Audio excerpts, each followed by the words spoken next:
Karibu. Bienvenue dans ce podcast.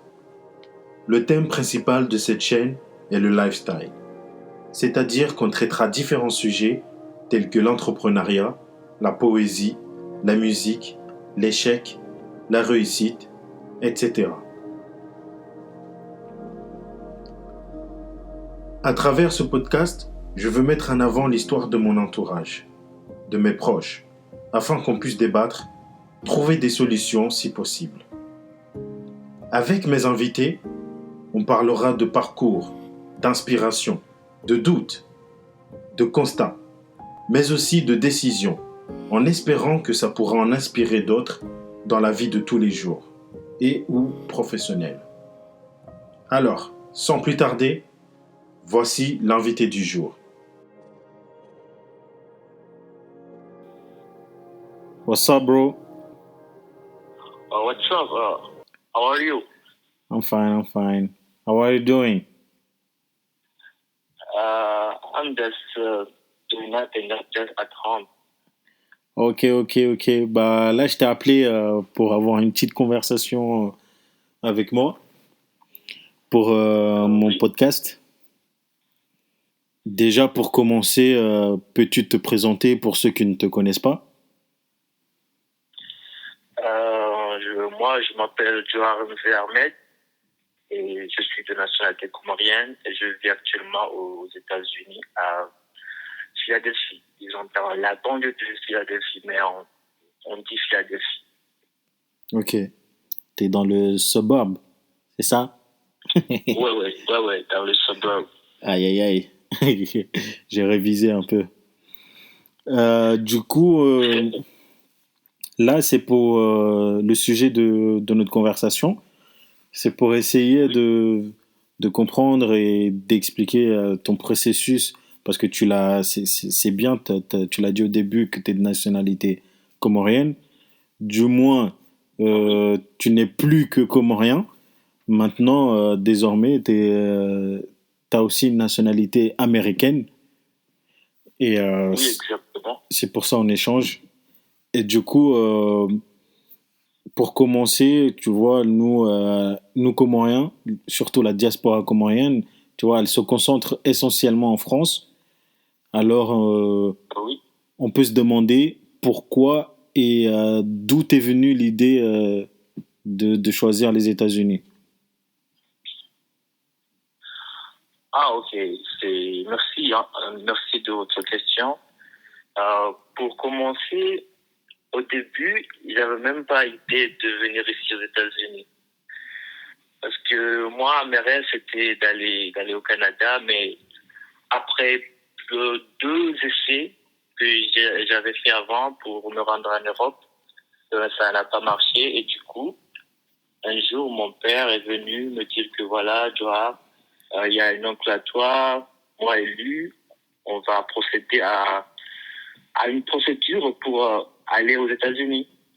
Après, voilà, je me suis dit que, c'est très intéressant. Je dis à mon papa que voilà, moi je suis prêt. Vu que déjà, après mon bac, j'ai fait 2 fois la France et ça n'a pas marché. Donc, je me suis dit que pourquoi pas me lancer dans le défi américain. Donc, c'est là où l'idée est venue de venir ici aux États-Unis. Ok. Et ça t'est venu, genre, t'étais motivé naturellement, t'as pas eu peur de dire, ouais, les États-Unis, là-bas, ils parlent anglais, ils parlent pas français, je connais rien. T'as pas eu peur au début? Non, au début, non, c'était un peu, j'ai pas eu vraiment peur, mais c'était juste que voilà, je me disais, les States, les États-Unis. Parce que au Comores, on entendait juste les États-Unis et on se faisait des petits rêves d'enfance, tu vois ce que je veux dire? Oui. Donc, je me suis dit, pourquoi pas ne pas y tenter le rêve américain et aussi, ça va me permettre d'élargir côté culture et connaître d'autres langues et relever d'autres défis. Après, voilà, je me suis laissé aller et mon papa et mon oncle, ils ont fait les trucs, les démarches et on a commencé. Voilà, c'est là où tout est allé. Ok, bah c'est très bien là ce que tu viens de dire là à la fin parce que c'est dans le but on est là dans le but de connaître tout le processus jusqu'à l'obtention de ta nationalité américaine. Mais allons-y au tout début. Comment tu as obtenu le visa américain? Et surtout parce que nous, on a l'habitude, on connaît là où se trouve française, mais je pense qu'il y a pas d'ambassade américaine. Donc, du coup, comment tu as déposé le visa et où? Parce que je pense que là, il n'y a pas d'ambassade américaine aux Comores. Oui, effectivement, il y a pas d'ambassade américaine aux Comores, mais normalement, tous les dossiers doivent se faire soit à l'ambassade du Kenya ou à Madagascar. À Tanzanie aussi, mais le plus souvent, c'est à Madagascar ou au Kenya. Et moi, je me suis rendu au Kenya pour les démarches du visa. Ok, ok. Et comment tu as obtenu le visa? Comment tu procèdes? Ça c'est vraiment une longue procédure. Une longue procédure que voilà, ça doit vraiment commencer dès le début jusqu'à la fin. Et la fin, c'est l'obtention du visa. Mais je veux d'abord t'expliquer le début, et puis Mhm. après, on va aller à la fin. Ok. Premièrement, tu dois submettre l'application d'abord. Là, normalement, l'application, on le fait en ligne. L'application, c'est le Je me formulaire. souviens. Ah, pardon? L'application, c'est le formulaire. Oui, oui, le formulaire. Le formulaire de demande, tu le fais en ligne. Oui. Ouais, parce qu'en fait, tu l'as dit en américain, tu vois. T'as plus l'habitude du français. Ah, ouais, ouais, submit the application. Yeah, yeah. First, tu dois, tu dois submit the application first. Et ça, c'est la première des procédures à suivre, en fait. Parce que c'est le type loterie. C'est la green card. En français, on dit green card. Mais, non, en français, on dit carte verte plutôt. Tu Ouais. vois, j'ai un peu confondu les. Non, mais t'inquiète, c'est en pas grave. français, on dit carte, en français, on dit carte verte. Après, en anglais, on dit green card. Ouais. Euh, mais en tout, oui, oui, c'est ça. C'est la Div Lottery Visa. Ça s'appelle Après, Div Lottery Visa. Oui, Loterie, c'est l'expression diplomatique, si je peux dire. En fait, c'est l'expression diplomatique. Tu vois ce que je veux dire? Oui, oui. Mais normalement, ça s'appelle la green card. La green card loterie. Ok, la Green Card Lottery. Donc, oui. Ok. Mais en abréviation et en langage diplomatique, tu dis simplement TIV loterie ou TIV 1. Ok. Donc, la première des choses à faire, tu dois tout d'abord t'enregistrer et submit the application. Après, quand tu fais ça, normalement, ça se fait le mois d'octobre. Du 1er octobre jusqu'au 1er novembre. Mhm. Et c'est simple, c'est vraiment simple. Tu vas en ligne, tu vas dans le site gouvernemental, Mhm. et quand tu vas dans le site gouvernemental, tu vois la case, la page, et tu remplis les informations demandées. Et puis, il y a une photo, tu mets la photo. Et quand tu mets la photo, tu envoies ton dossier. Et quand tu envoies ton dossier, après octobre, novembre, décembre, jusqu'à le mois de mai, Oui. et tu vas tu vas procéder à la même chose, mais au lieu de faire la demande, maintenant tu vas pour regarder la réponse, de voir si tu as été sélectionné ou pas. Ok. Donc, à ce temps-là, si tu ouvres, parce que voilà, on va te donner une identification number, Mhm. et il y aura ta date de naissance, et tu vois, donc tu vas encore mettre ces coordonnées, et puis tu verras la réponse que voilà, tu as été sélectionné ou pas. Ça va te dire directement. Quand tu mets ton case number et ton date de naissance et tout, tu vas voir directement la réponse, va s'afficher directement devant ton écran et ça va dire que voilà, tu as été sélectionné ou bien tu as été refusé. Et si on te sélectionne, dans ce cas-là, tu dois impérativement faire une demande de visa. Ok. Oui, une fois sélectionné, ça veut dire que déjà, tu es éligible et tu vas concourir aux 50 000 visas réservés chaque année pour la dive-loterie. Ah, ok. Il y a 50 000 visas chaque année?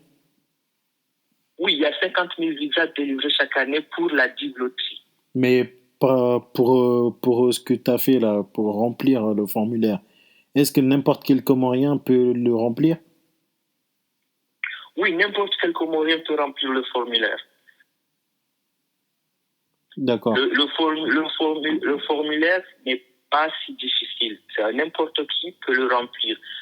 Normalement, c'est en anglais, mais voilà, vu la technologie actuellement, tu peux traduire la page et la page va se traduire en français. Donc, il n'y aura pas de problème à compléter les caisses, les questionnaires. Tu me suis. Oui, oui. Donc, une fois faire tout cela, tu dois impérativement faire une demande de visa à l'immédiat. Mais avant cela, tu dois aller remplir une autre formulaire que tu vas vraiment le faire avec intention parce que tout ce que tu vas écrire dedans seront enregistrés et tu ne dois même pas faire de fautes. Tu dois être sûr de ce que tu vas faire en ce moment-là. Ok. Donc, quand tu fais tout cela, tu vas envoyer le document. Et quand tu envoies le document, une partie du document va aller directement au consulat et une autre partie va aller à Kentucky. C'est le state où ils reçoivent tous les documents concernant la dive-loterie. Ok. Et en ce moment-là, tu dois attendre à peu près, je pense, another 6 months pour avoir une réponse encore. Donc, une fois envoyé, tu dois attendre à peu près 6 mois avant de recevoir une autre réponse. Et cette réponse-là, ça va t'indiquer l'évolution de ton dossier et aussi où est-ce que tu vas aller prendre ton visa. Mais avant cela, tu dois toi-même indiquer l'endroit où tu aimerais aller prendre ton visa. Au moment où tu vas remplir le dossier, il y aura une case qui va citer quelques ambassades. Par exemple, si par exemple au Comores on a américaine, donc automatiquement il y aurait dans cette liste le nom de l'ambassade américaine au Comores. Mais vu que nous n'avons pas d'ambassade américaine, donc tu es obligé de choisir les ambassades les plus proches de chez toi, par exemple Madagascar, le Kenya ou la Tanzanie, ou bien si tu as les moyens d'aller un peu loin, tu peux choisir d'autres ambassades. Mais normalement, le plus souvent, ça te cite seulement les ambassades les plus proches. C'est Nairobi, c'est Dar es Salaam et Tananarive. Donc, une fois cela déjà fait, tu dois attendre une réponse parce que ce n'est pas tout le monde qui reçoit une réponse favorable après, parce qu'il y a des gens qui sont sélectionnés par la dive-loterie et ne reçoivent jamais l'invitation pour se rendre à l'ambassade américaine pour le visa. Donc, c'est vraiment un challenge, c'est vraiment un défi que tu dois à la fois être patient et aussi, il y a aussi la chance qui compte parce que, comme je t'ai dit, il sélectionne plus de, je pense, 100 000 personnes, mais délivre que 50 000 visas. Ok, donc il y a 100 000 présélectionnés, mais au final, c'est que 50 000 visas. Au final, c'est 50 000 visas délivrés. Ok. Et là, par exemple, comme tu as dit, oui, il y a 50 000 visas par an. Et ça veut dire, nous, aux Comores, combien de personnes, est-ce qu'il y a un nombre limité de personnes qui sont éligibles à ça ou tous les Comoriens sont éligibles? Est-ce qu'on a un nombre, choisi pour les Comoriens? Ouais, bien sûr, comme toute chose, il y a un quota. Donc, mais au début, tous les Comoriens sont éligibles de participer à la div loterie. Mais nous avons un quota de, je pense, par an, les Comoriens ont un quota d'à peu près 1300 visas par an à propos de la div loterie. Ce qui veut dire que si les Comoriens participent en masse et que, disons, que les 3300 de quota ne sont pas atteints et qu'il y a que 20 personnes admises, ces 20 personnes-là ont plus de chances d'avoir le visa. Ah oui, tu veux dire que chaque année, il y a à peu près plus de 1000 personnes qui sont susceptibles d'obtenir un visa pour aller aux États-Unis, Oui. aux Comores. Oui. Chaque Ah année, oui, plus de 1000 personnes sont susceptibles d'avoir un visa div loterie d'immigrés aux États-Unis. c'est incroyable. C'est incroyable. Je pense que il n'y a pas beaucoup de personnes qui savent ça aux Comores. Ouais, tu connais, en fait, il y a certaines personnes qui savent l'information, mais il y a d'autres qui ne savent pas. Il y a tellement un manque d'informations aux Comores actuellement, mais ça, c'est un fait. C'est la réalité des choses. La div loterie, c'est un programme internationalement connu que plusieurs pays africains, européens, asiatiques participent en masse. Donc, je pense que c'est actuellement que les Comoriens euh, sont en train de le découvrir, en fait. Oui. Ok. Et du coup, une fois que tu es sélectionné là, le visa, qu'est-ce qui se passe? Euh, Tu vas, tu vas, une fois eu le visa ou après le visa? oui, Ou une fois. avant le visa, en fait. Non, mais tu m'as dit que tu attends pour être sélectionné parmi les 50 000 personnes à obtenir le visa. Mais une fois, si par exemple t'es élu, voilà, t'as le visa, tu fais comment? Tu m'as parlé de ambassade proche. Ça veut dire que tu dois te rendre sur place pour aller récupérer ton visa? Oui. En fait, oui. En fait, tu attends que tu reçois une réponse favorable. Ça veut dire la convocation. Ça s'appelle c'est la convocation, en fait. C'est la convocation, ça te dit que voilà, monsieur, tu es admis à participer au, comment dire, disons, au défi, tu vois, au défi de concourir au visa de loterie à l'ambassade américaine le plus proche de chez vous. Donc, tu dois, monsieur, fournir telle pièce, tu dois être prêt tel jour, ils vont te dire la date que tu vas passer l'interview, mais avant l'interview, ils vont te conseiller d'aller voir un médecin agréé par l'ambassade américaine, que tu dois faire des examens médicaux, tu dois faire des tests aussi. Donc, après tout cela, si tu fais tous ces tests, parce que tu dois les faire avant la date de l'interview. L'interview, pas avant la date. Hein? L'interview en français, c'est l'entretien. C'est l'entretien, oui, c'est l'entretien. Ici, on dit l'entretien. Oui, je voulais juste traduire au cas où pour ceux qui nous écoutent qui n'auront pas compris interview. Donc, voilà, tu dois impérativement faire tes examens médicaux avant le grand jour. Parce que si tu ne les fais pas, tu ne peux pas aller. Parce que toutes tes informations médicales doivent être envoyées à l'ambassade avant le jour de ton appointment, de ton rendez-vous. Donc, tu dois être sûr d'y aller avant. C'est pour cela que le plus souvent, tu dois partir un mois en avance. Tu dois partir un mois en avance pour mieux te préparer et faire tous tes examens médicaux avant d'y aller à l'ambassade. Et les dossiers sont presque déjà là-bas parce que je te donne un exemple au Kenya, tu n'as pas tous les dossiers vont être envoyés automatiquement à l'ambassade. Donc tu n'auras pas à amener tes papiers ou tes je ne sais pas quoi concernant tes vérifications médicales ou tes analyses. Toutes tes analyses seront transmises automatiquement. Et une fois tes analyses transmises à l'ambassade, donc tu te prépares pour le grand jour, pour l'interview. Ok.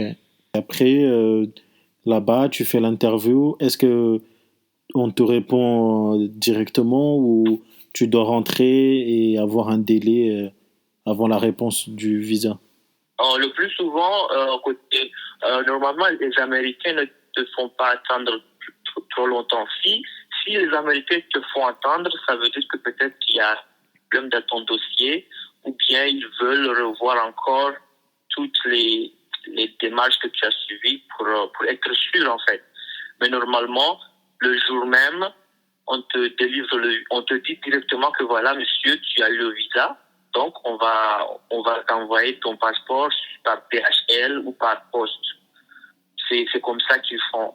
C'est comme ça que, personnellement, ils ont fait pour moi. Quand je suis allé parce que je me suis rendu à l'ambassade de Nairobi, je pense que c'était à 7, je me suis levé depuis 7 heures, je suis parti là-bas, j'étais avec 2 de mes amis. Et on est resté là-bas jusqu'à 3 heures, à 15 heures, comme ça. Et c'est à partir de 15 heures que j'ai eu la réponse que voilà, monsieur, quand je suis allé, on a déposé, on était en salle d'attente. Quand j'ai dit salle d'attente, c'était déjà dans le couloir en attente. Oui. Et puis, on m'a appelé, on a appelé mon numéro et je suis allé. Premièrement, je suis allé dans la caisse. Après, j'ai payé mon visa. Je pense que c'était à $310, je pense. Je me rappelle pas trop. Mais c'était à peu près dans les 200 à 300 comme ça, je pense. Donc, et quand j'ai fini avec la caisse, bien sûr, quand tu vas dans l'interview, tu dois être sûr de ramener tous les dossiers nécessaires, tous les dossiers que tu as fait, que tu as tes diplômes, tes certificats, tout ce que tu as fait. Si nécessaire, tu ramènes. Parce que ça se peut qu'il te demande, ça se peut que voilà, mais juste just in case, tu ramènes au cas où, je veux dire. Oui. Donc, tu dois être sûr de ramener tes copies, ta date de naissance, ton baccalauréat, ou bien ta maîtrise, si tu as une maîtrise, ton doctorat, ou bien tu vois, un certificat d'apprentissage de ce que tu as fait dans la vie, un petit résumé. Juste, tu les ramènes. Après, une fois payé, on te rappelle dans une autre fenêtre. Cette fenêtre-là, tu dois aller prouver. Parce que au moment où tu as fait l'application, tu avais mentionné, par exemple, que voilà, j'ai un baccalauréat, j'ai ceci, j'ai cela. Donc, c'est au moment de prouver à l'ambassade américaine que tout ce que tu as dit dans l'application est correct et que tu as vraiment tous les dossiers nécessaires. Donc, elle te reçoit, elle te dit, monsieur, ça va? How are you? I'm fine. OK. Voilà, tu es aujourd'hui ici parce que voilà, tu es ici pour obtenir un visa des États-Unis, un visa de catégorie Degree. Mais avant de procéder à la caisse finale, tu dois d'abord présenter tous tes dossiers, me faire voir tes documents et la personne, elle va te demander, par exemple, je veux ton extrait de naissance et tu dois être apte de délivrer ton extrait de naissance, l'original et une photocopie.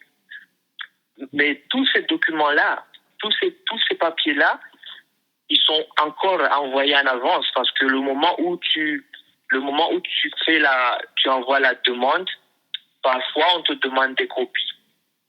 Donc, tous ces dossiers-là sont déjà analysés en avance. Ils savent déjà que voilà, tu as un vrai document ou tu as un faux document. Ils savent déjà que voilà, tu as vraiment eu ce baccalauréat ou tu ne l'as pas eu. Donc, eux, déjà, ils savent tout en avance, mais ils veulent te tester pour voir que vraiment tu as les originales, par exemple, ou vraiment, c'est vraiment toi.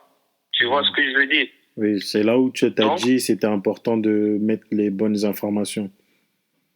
oui, c'est là où c'est très important parce que, comme je t'ai dit, les 100 000 personnes sélectionnées, ces 100 000-là vont être réduits en fait à 50 visas.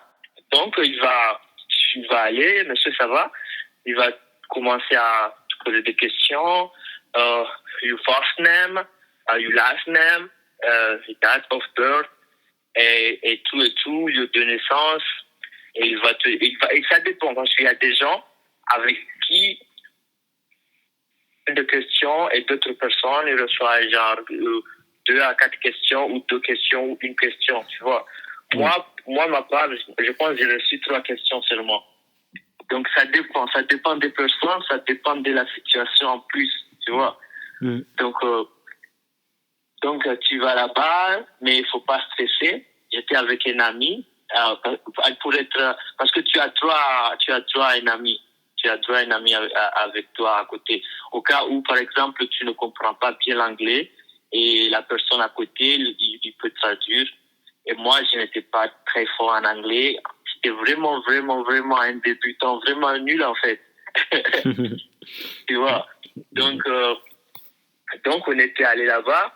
Tu veux aller faire quoi aux États-Unis? Après, moi, j'ai dit, moi, je veux aller étudier. Après, il m'a dit, tu vas aller faire. J'ai dit, je pense, 2 ans comme ça. Après, il m'a dit, ok, félicitations, monsieur, tu as le visa. J'ai dit, bon, j'ai le visa. Après, il y a mon ami qui m'a dit, oui, elle a dit que tu as le visa. Et elle m'a montré un papier green, là. Le papier green, ça montre que voilà, tu as le visa. Parce qu'il y a des gens qui reçoivent des papiers jaunes et papiers, tu vois. Les réponses, des fois, le plus souvent, les réponses sont directement sur place. D'accord. Après, voilà, elle m'a félicité, elle m'a dit, maintenant, voilà, tu vas aller en ligne, tu vas aller nous dire où est-ce que tu veux que ton passeport soit délivré. Si tu veux que ton passeport soit délivré au Comores ou bien ici, mais tu dois nous donner une adresse. Et le plus souvent, c'est par DHL. Et moi, je suis rentré en ligne. En sortant à l'ambassade, je me suis rendu dans un cyber. Et je me suis connecté en ligne. Et je leur ai dit que voilà, je veux que mon passeport soit délivré dans une de ces adresses à Town, au centre-ville. Donc, mais au début, j'avais mal fait. Et après, il y avait mon oncle qui m'appelait tous les jours, qui me dit que tu as déjà reçu ton passeport ou pas encore. J'ai dit non, pas encore. Après, mon oncle, vu que mon oncle, c'est un expert à ça, et c'était tout ce il sait tout. Après, il m'a dit non, c'est un peu bizarre. Il faut encore entrer en ligne parce que c'est bizarre, tu devrais déjà recevoir ton passeport. Après, je me suis rendu compte après que j'ai mal sélectionné, j'ai mal fait. Parce que voilà, je le faisais moi-même. Après, je me suis encore rendu au cyber avec mon ami et on a appelé une personne là-bas. La personne est venue et nous a dit, moi, je ne comprends pas. En fait, c'est le truc américain là, je ne sais même pas. Mais j'ai dit à mon ami que voilà, on va tenter encore. Donc, je me suis mis en ligne encore, j'ai refait. Et je pense, dans 2 jours après, on m'a appelé, voilà, le passeport est déjà prêt. Et je suis parti à DHL, j'ai pris mon passeport. C'est vraiment, en fait, c'était un peu stressant, en fait. Mais j'imagine. voilà, c'est... J'imagine. Bah, du coup, là, t'as le visa et tout. Après, tu vas aller aux États-Unis. Comment se passe ton voyage? Ton arrivée là-bas, comment c'était? Après le visa, ben voilà, parce on te donne un visa de 6 mois, en fait. On te donne un visa de 6 mois. Et Mhm. ce visa de 6 mois, tu ne dois pas rester dans ton pays jusqu'à, disons, les 6 mois exactement parce que ça est vraiment un risque. Si tu décales, si tu fais trop de temps, c'est un risque qu'en venant ici, on te laisse pas entrer dans les frontières, tu vois. On te refuse. Donc, tu dois être sûr de te préparer bien avant les 6 mois, de faire à peu près 4 ou 5 mois ou 3 mois avant d'arriver ici. Donc après mon visa, je suis reparti aux Comores et je me suis préparé pour le grand jour. Mais ton voyage, quand tu es arrivé là-bas, aux États-Unis, c'était comment le fait de mettre les pieds là-bas, hein, ou un pays où avant c'était le rêve et maintenant tu y étais, tu as mis les pieds. C'était comment? Qu'est-ce que tu as ressenti? Au début, j'avais trop hâte de venir parce que je me suis dit, ah, c'est les States, c'est les États-Unis. Moi, j'entends souvent les gens dire que moi, c'est mon rêve, moi, je veux aller aux States, je veux aller aux States. Et je me suis dit, ah, ça, c'est vraiment une chance, une opportunité à saisir. Imagine, moi, je pensais vraiment pas, du coup, du jour au lendemain, tu vois, atterrir ici, mais après, je me suis dit, OK, voilà. Et quand je suis venu ici pour la première fois, mais dommage parce que le jour que je suis venu, il y avait trop la neige. Il y avait la neige, il y avait la pluie, tu vois. Donc, au premier... oui, il y avait le jour même que je suis venu, il y avait la neige. Il y avait la neige et la pluie. En fait, en plus, il faisait très froid. Ouais. Après, je me suis dit, imagine mon premier jour, ça tombe directement à l'hiver, dans le froid. Mais tu imagines la première fois que tu vois la neige, que tu voyais la neige à la télé et que maintenant tu le vois en vrai, face à face. Et je me suis dit, c'est l'Amérique, c'est l'Occident ici. Bon, c'est comme ça que les gens, c'est comme ça que les gens, en plus j'ai vu les gens avec les blouses et tout, les manteaux, en fait, voilà, j'avais le sourire. Je me suis dit que voilà, je vais tenter aussi une nouvelle aventure. Mais après, voilà, il y a un petit stress qui arrive, il y a une manque, il y a la famille tu vois, qui te manque un peu. Mais ça va, c'était bien. Ouais, mon entrée, première arrivée, c'était amazing, c'était vraiment ouf, en fait. Ouais, ouais, je vois. Et comment dire, tu m'as dit que le visa, par exemple, on t'avait donné le visa, c'était 6 mois et pour la div loterie, mais une fois arrivé sur place, qu'est-ce qui se passe? Du coup, je pense que ça change. On te donne quelque chose. Qu'est-ce qui se passe une fois sur place? Oui, ouais, bien sûr, bien sûr. Une fois sur place, tu dois vite te rendre dans les bureaux où tu devrais te rendre pour aller changer ton statut.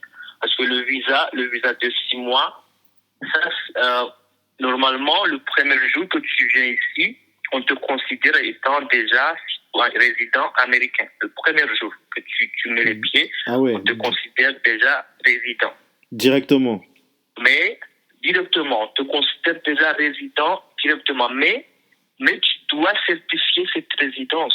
Tu dois la valider. Parce que si tu ne la valides pas, ça ne va pas automatiquement se faire comme ça. Tu vois ce que je veux dire? Oui, oui. Tu dois te rendre pour aller faire ta carte d'identité. Tu dois aussi te rendre pour aller faire ta social sécurité.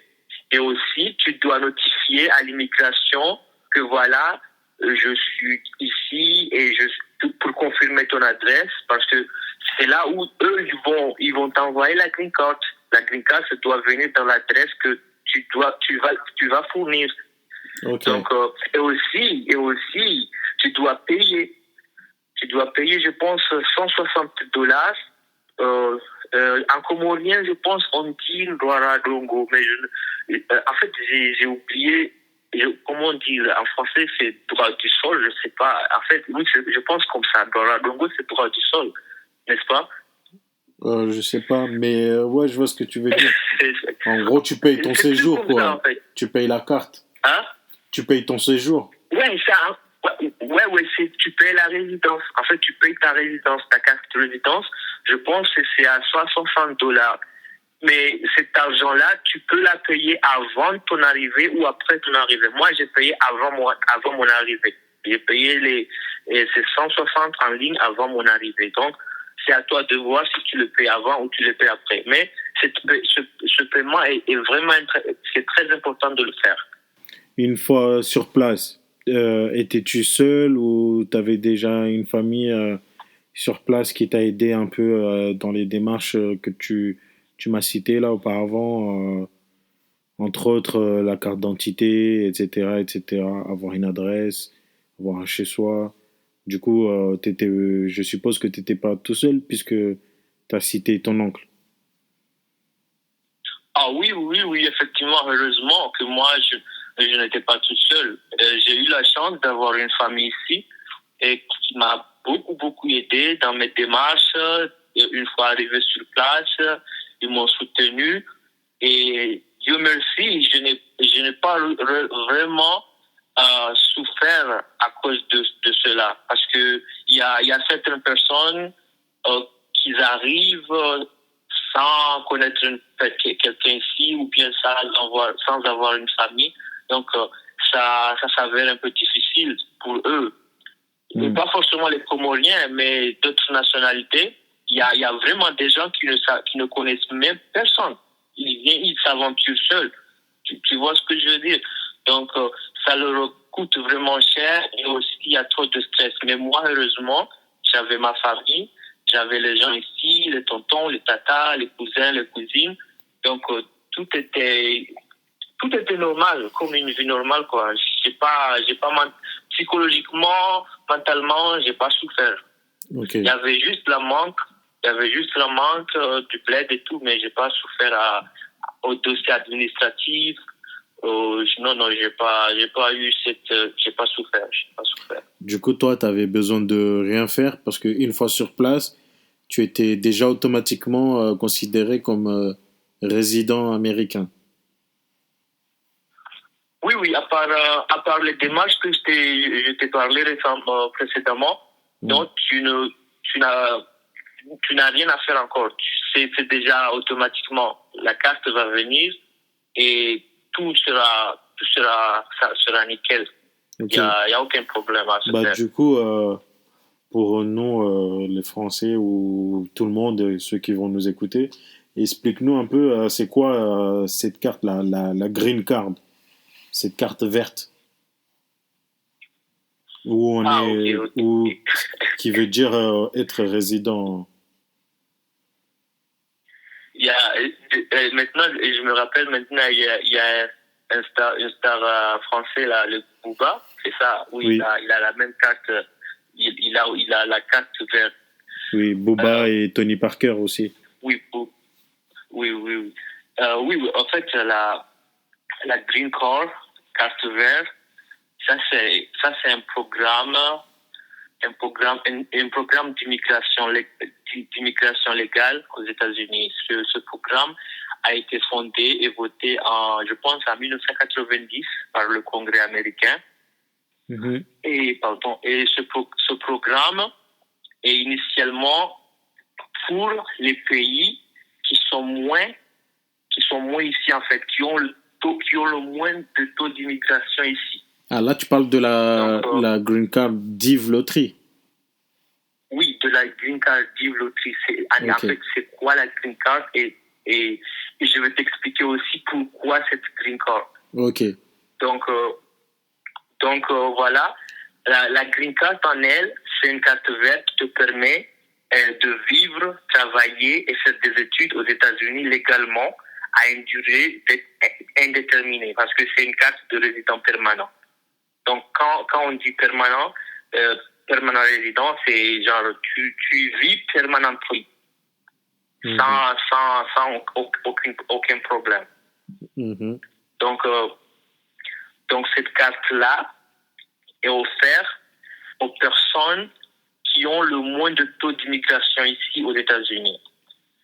C'est pour cela que le Congrès américain a initié cette initiative pour permettre aux pays qui ont le moins de taux d'immigrants pour immigrer et venir vivre aux États-Unis.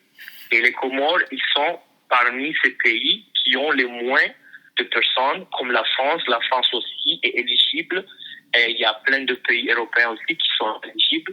Et nous, les Comoriens, heureusement, nous sommes aussi éligibles à cette initiative. Donc cette carte-là, tous les ans font que 50 000 personnes immigrent légalement aux États-Unis et vivent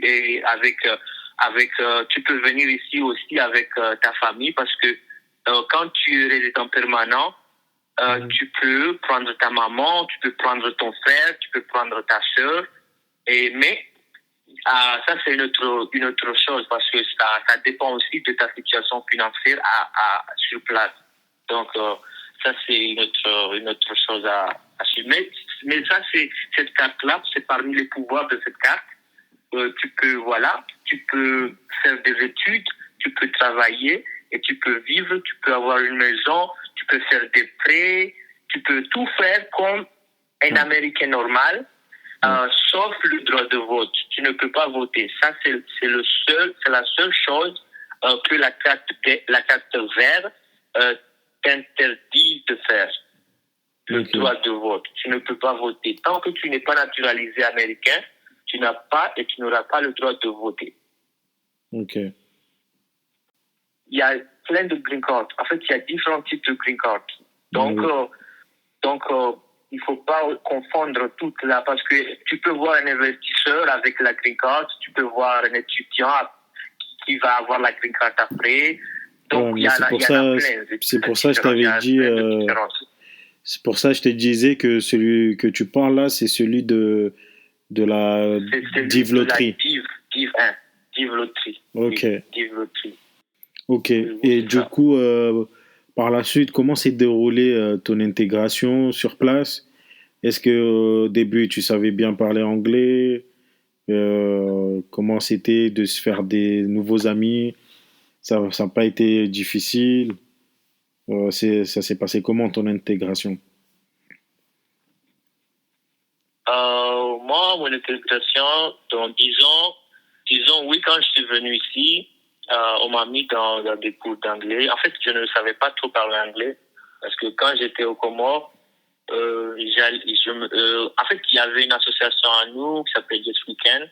On faisait des petits scènes de théâtre et quelques speeches, mais pas vraiment. Donc, j'apprenais un petit peu et j'étais aussi dans une école d'anglais, mais c'était vraiment la basique. Je ne savais, en fait, c'était vite fait et je ne comprenais vraiment pas trop de choses. Donc, quand je suis venu ici, mon oncle m'a inscrit dans une librairie. J'allais faire des petits cours d'anglais et puis après, on m'a inscrit dans une école. Je suis allé là-bas. J'ai fait ESL, c'est English Second Language. Ça c'est pour les gens qui sont étrangers mais qui veulent apprendre l'anglais comme second language, comme deuxième langue. Okay. Donc voilà, je me suis là-bas, j'étais là-bas, même je dormais au campus. Mais voilà, c'est comme ça que j'ai arrivé un peu à m'intégrer un petit peu, à me faire connaître un petit peu, à connaître quelques personnes. Mais voilà, c'était pas vraiment parfait, mais je m'accrochais parce que c'est pas facile aussi.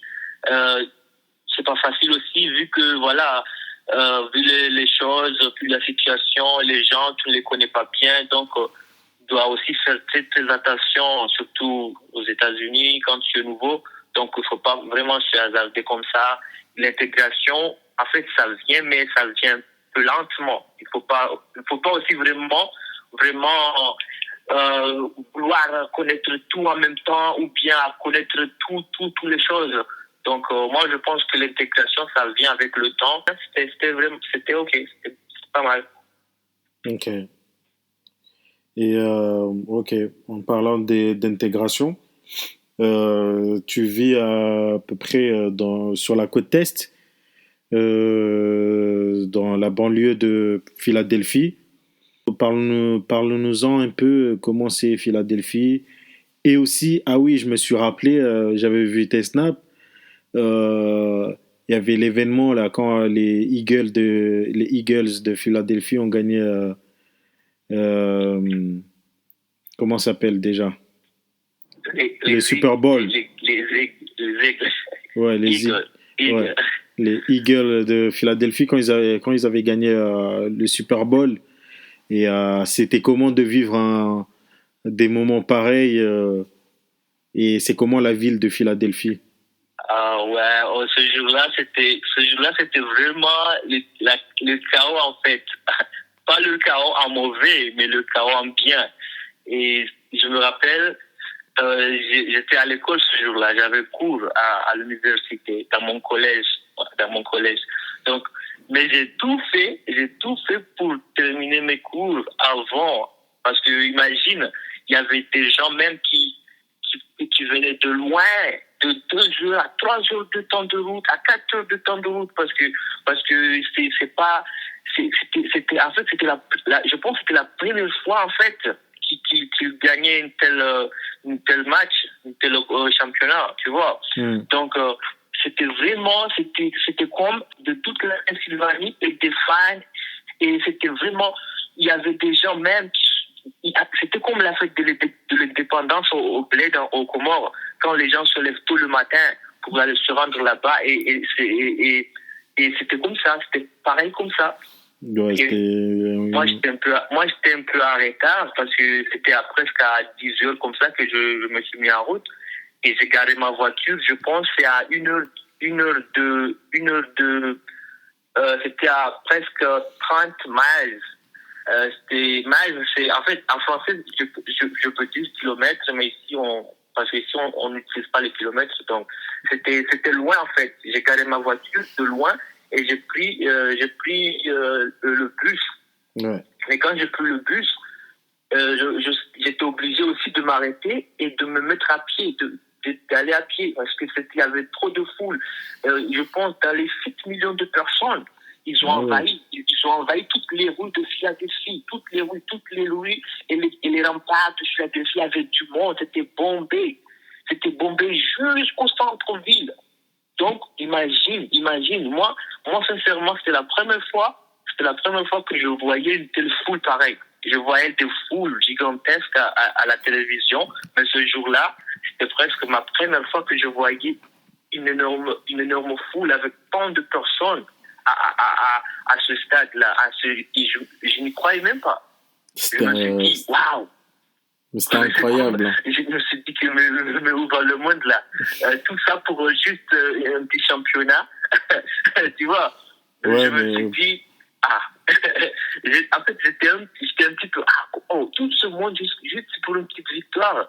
Après, mais voilà, c'est après que je me suis rendu compte que ça, c'est une fierté totale pour l'État de la Pennsylvanie en question. C'est pas une question de Philly ou de l'équipe en personne, mais c'était une fierté nationale de l'État de Pennsylvanie de voir leurs enfants gagner une telle victoire. C'était vraiment ouf, en fait.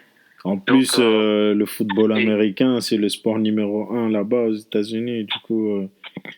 Oui, effectivement, c'est le sport le plus aimé et le numéro 1 en fait ici. Donc, il y a même des gens qui ne dorment pas, qui ne mangent pas s'il y a un match à la télé. Tellement en fait, c'est comme nous avec le foot. Ouais. Donc, mais ici, c'est un grand, en fait, quand vu les gens et tout, c'est comme ça. C'était vraiment grandiose, en fait. Ok. Ah oui, mais tu m'as parlé de ta voiture que tu avais conduite, que tu t'es garé un peu plus loin. Et du coup, ouais, tu m'en avais un peu parlé, mais là, on va en reparler là. Et, comment ça se passe pour le déroulement, pour obtenir le permis? Parce que ça n'a rien à voir avec ici en France. rien à voir, mon frère. Rien du tout, je t'assure.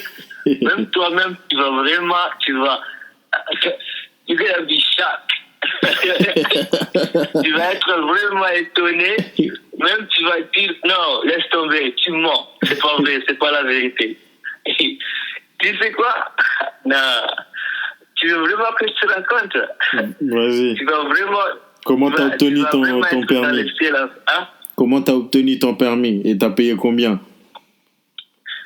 J'ai juste payé la somme de $25. Je pense que c'est 20 euros comme ça, je pense. Oh. 20 euros. Uniquement pour tout ou uniquement... Pour 20 euros. Pour tout le permis, t'as payé que $25. Oui, j'ai payé que $25. Et aussi, j'ai lu mon truc avant de payer. Tu ne payes pas avant de l'avoir. Si tu obtiens l'examen, ça veut dire que si tu rates l'examen, tu payes rien. Tu payes rien. Mais en fait, ça, il y a deux catégories en fait. Il y a le code et il y a la conduite. Ok. Mais si tu gagnes le code, c'est là où tu vas aller à la conduite. Mais quand tu gagnes le code, c'est là que tu vas payer. Ok, tu gagnes le code et tu payes $25. Oui, tu gagnes le code, tu payes $25 et puis tu schedules un appointment pour aller faire la pratique. Mais c'est très simple en fait, c'est très simple. Je veux t'expliquer à quelques phrases, c'est vraiment très simple. On te donne un livre. Ce livre-là, il y a à peu près 100 questions. Et ces 100 questions, tu dois presque tous les revoir, les étudier. Mais dans le texte, tu auras juste que 10 questions en fait. 10 questions et tu dois répondre au maximum 8 questions. Ou je pense que c'est 8 questions. Mais tous les questions, ils ont déjà les réponses. Il y a déjà les réponses. Tu vois? Oui. Donc tu fais un rendez-vous. Quand tu fais le rendez-vous, tu vas à DMV. C'est là où tu vas passer ton test de code. Et quand tu y vas, tu payes rien du tout. C'est comme tu vas à la banque. Tu prends ton ticket de place là et tu attends ta place. Et puis tu vas t'asseoir dans l'ordinateur et tu vas faire le test. Et si tu passes le test ce jour-là, on va te dire que monsieur, voilà, tu as passé le test. Et parce que déjà tu le sauras toi-même si tu passes ou pas. Parce que une fois que tu auras atteint les 8 questions, avec les 8 réponses, l'ordinateur va s'éteindre. Donc, ok. Donc oui, ça va s'éteindre automatiquement et ça va voilà, tu as parfait.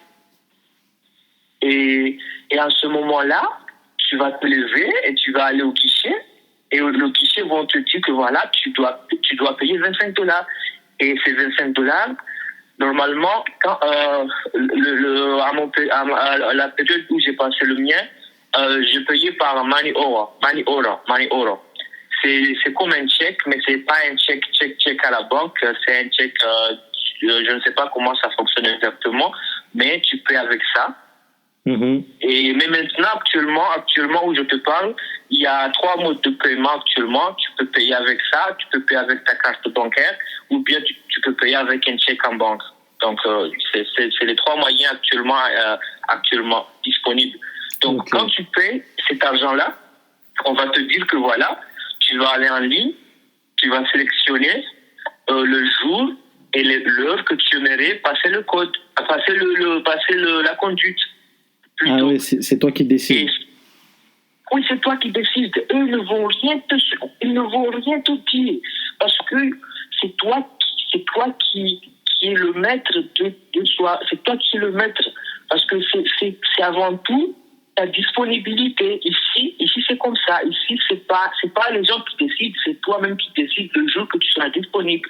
Après, tu proposes que voilà, moi, je suis libre tel jour et telle heure, et c'est à eux de voir que voilà, c'est déjà pris ou bien c'est pas pris. Donc, si c'est disponible, on te donne la place. Donc, c'est comme ça que ça marche. Donc, quand tu fais ça, Et tu as le choix, actuellement, tu as le choix. Parce que ici, en fait, tu n'es pas obligé de savoir conduire avant d'aller faire le code. Tu peux aller faire le code without savoir comment conduire une voiture. Donc, quand tu as le code, c'est là que tu peux dire que voilà, je vais aller chercher quelqu'un ou bien aller chercher quelqu'un là-bas qui a une voiture pour te donner et faire des petits exercices. Ou bien, par exemple, où tu sais conduire, mais ça fait longtemps que tu ne conduisais plus, tu as un peu oublié, donc tu veux aller faire les parkings parallèles. Je ne sais pas comment on dit en français les parkings parallèles, c'est...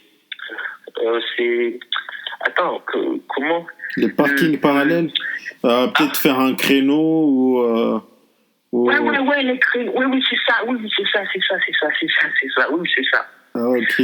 Parce que moi, je me souviens, je faisais ça avec mon oncle. C'est pas pareil, en fait. Même si tu sais conduire, mais c'est pas pareil. Il y a ça. Parce que quand tu ne sais pas faire le parking parallèle ici, on ne te donne pas le permis. Ça, c'est vraiment la chose la plus importante ici. C'est pas que tu conduis, mais il faut savoir faire entrer ta voiture. Si par exemple tu as une voiture avant, une voiture après, toi, mais tu dois mettre ta voiture à l'intérieur, donc tu dois être apte de faire le créneau. Donc c'est parmi les choses qui te font que voilà, tu réussisses ou bien tu fails. Okay. Tu vois. Donc et dans tout ça, ça. $25. Oui. Tout ça pour $25. Et si par malchance, tu ne réussis pas le même jour, tu peux refaire encore un appointment. Sans payer en plus. Jour. Sans payer, tu payes rien parce que tu as déjà payé tes $25. Tu as déjà payé tes $25. Donc, tes $25 là sont déjà là. Mais si, par exemple, que tu fais aujourd'hui, tu rates, et tu fais encore, tu rates, ils vont te conseiller que voilà, monsieur, il faut prendre au moins 1 mois à 2 mois pour bien te former et bien apprendre. Comme ça, quand tu reviens encore, tu n'auras pas à trop... Parce que c'est pas évident que tu viens, tu perds, tu vois. Donc, c'est un peu stressant. Donc, ils vont te conseiller que on revient après 1 mois ou 2 mois. Tu vois. Donc, bon, entrons dans le vif du sujet, parce que ça fait un moment on échange. Qu'est-ce qui t'a vraiment poussé à passer le cap pour pouvoir devenir américain? Ce qui m'a poussé à devenir américain, ce qui m'a poussé à accepter la nationalité américaine, c'est ça? Oui.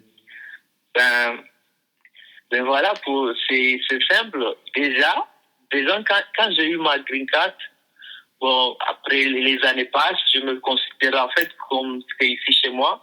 Parce que chez toi, c'est là où tu vis et là où tu fais ta vie.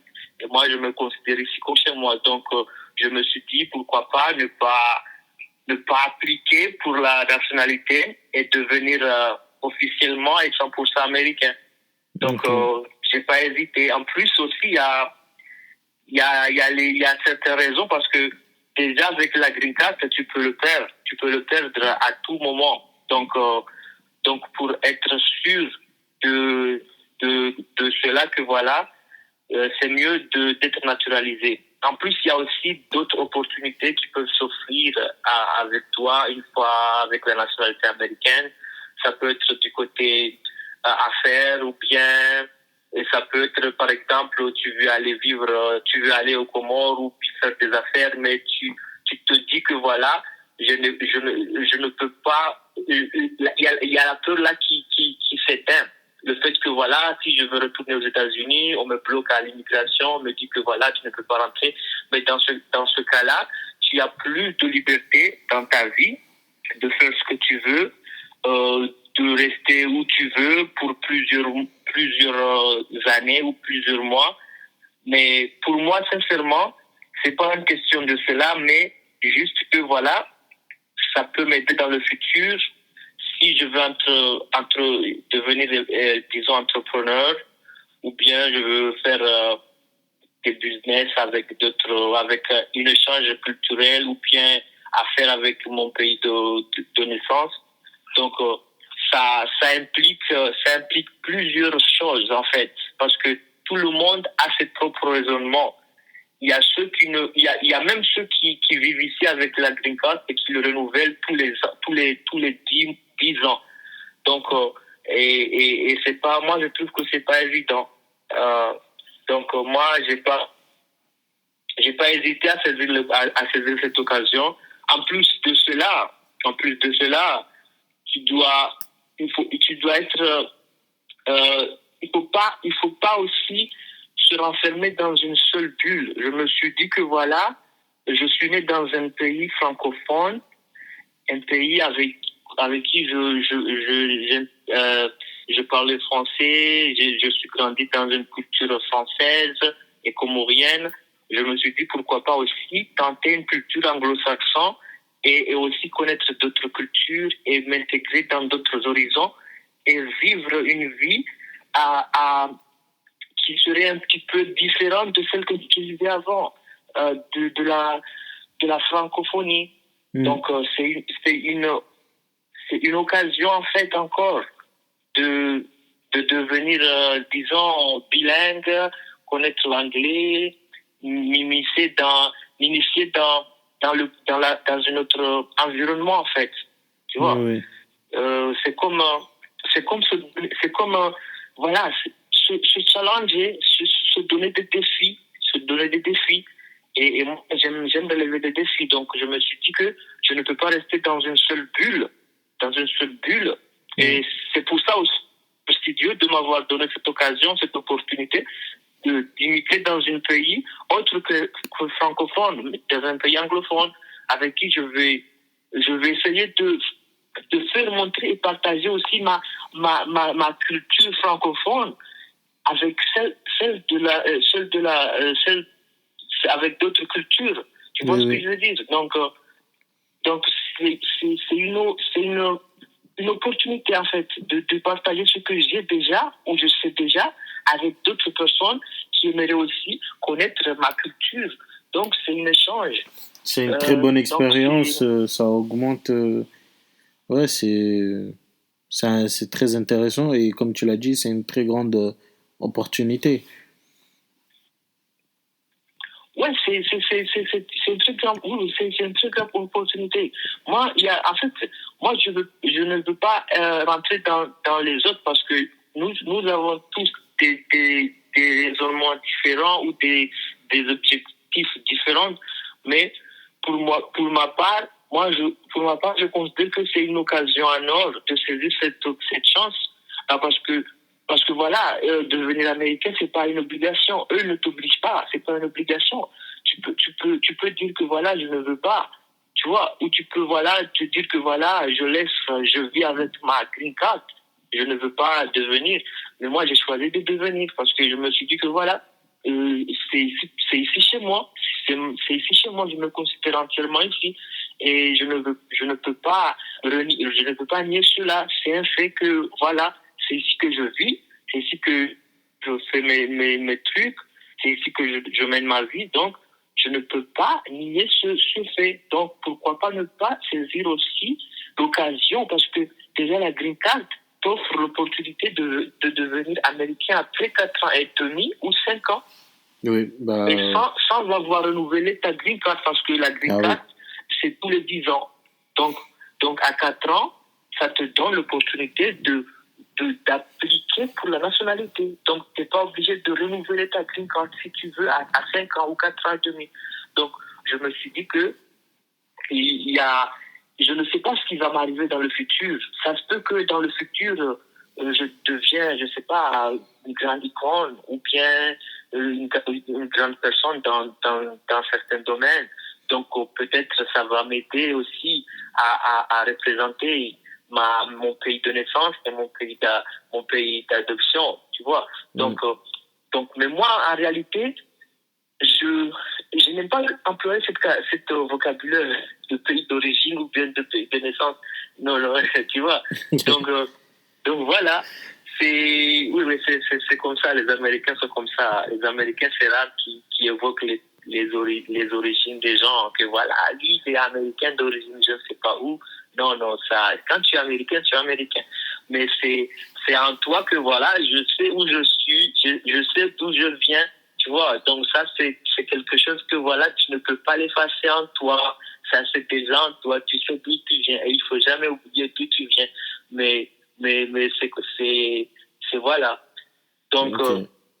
donc voilà, c'est ça. Il y a plein de justifications. Si tu veux que je te donne toutes les justifications qui m'ont poussé à accepter cela, bon, on va pas sortir ici Ok, aujourd'hui. bah, Donc, en tout cas, merci beaucoup d'avoir échangé avec moi. Et à la fin, j'aimerais, bah, est-ce que tu as quelque chose que tu aimerais dire que j'ai oublié de dire? Ou qu'est-ce que tu aimerais dire à tous ceux qui nous écoutent par rapport à ton histoire, ton parcours et ta vie américaine désormais? bon, merci à vous aussi. Mais si le message que j'aimerais lancer, c'est juste que voilà, il ne faut pas se limiter à un point. Il ne faut pas se limiter à un point. Il faut vraiment s'ouvrir dans la vie. Il faut s'ouvrir et voir plus loin, plus loin. Et il ne faut jamais se dire que voilà, peut-être moi, je n'ai pas cette chance, ou bien je ne peux pas faire ceci, ou je ne peux pas faire cela. Et aussi, j'ai remarqué une chose qu'au Comore, il y a vraiment une misinformation. Il y a genre, il y a un manque d'information de la Hmm. part de la jeunesse ou des gens. Parce que j'ai constaté que toutes les personnes au Comores, ils se focalisent le plus souvent sur les pays francophones ou bien en France.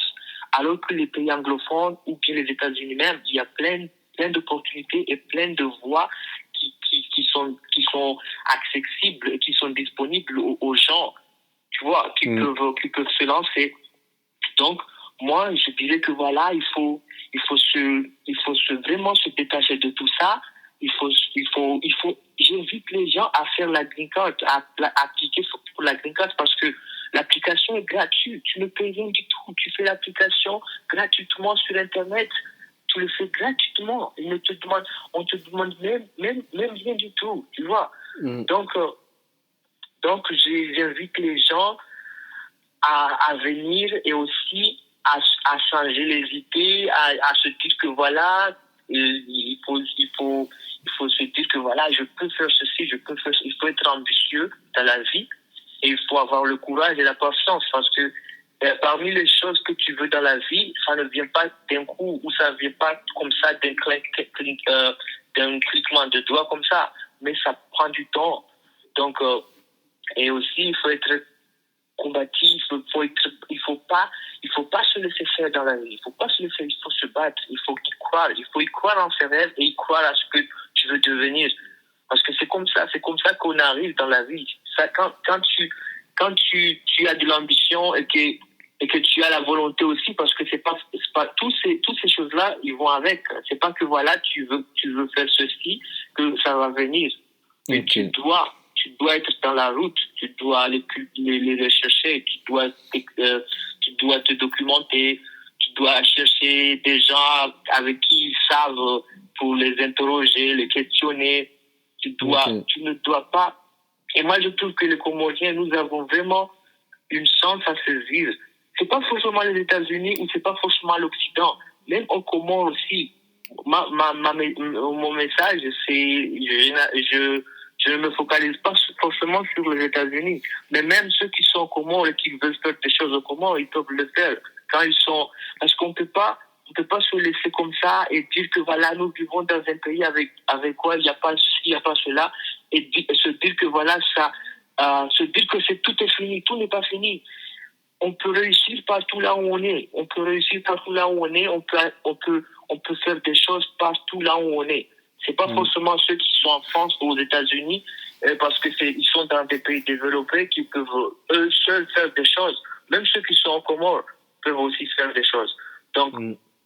c'est ça. Il faut avoir l'esprit créatif il faut être patient, il faut avoir la volonté et il faut se dire que je peux faire ceci et aussi se faire une petite, comment dirais-je, tu vois, une petite analyse tous les 6 mois, se dire que Introspection. voilà, qu'est-ce que je fais, je suis devenu dans les 6 mois passés, qu'est-ce que j'ai fait dans la vie dans les 6 mois, est-ce que ma vie a évolué, est-ce que j'ai fait quelque chose.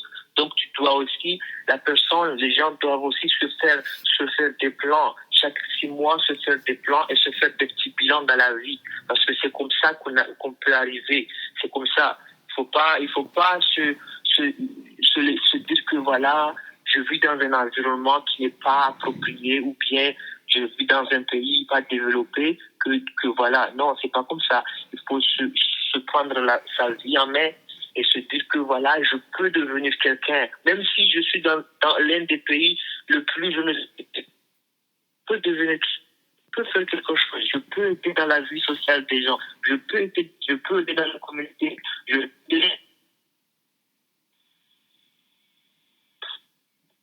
Même avec là, je peux aussi contribuer à une valeur ajoutée à quelque chose. Que ce soit, mais je peux faire quelque chose. Donc, c'est parmi les pensées que cette nouvelle génération doit avoir dans la tête. Il doit se dire que voilà, on ne peut pas être comme, on ne peut pas vivre des années en arrière. Même ceux qui étaient avant nous, ils réfléchissaient parce que si eux qui étaient avant nous ne réfléchissaient pas ou on n'aurait pas dû être là actuellement. Donc, Ouais.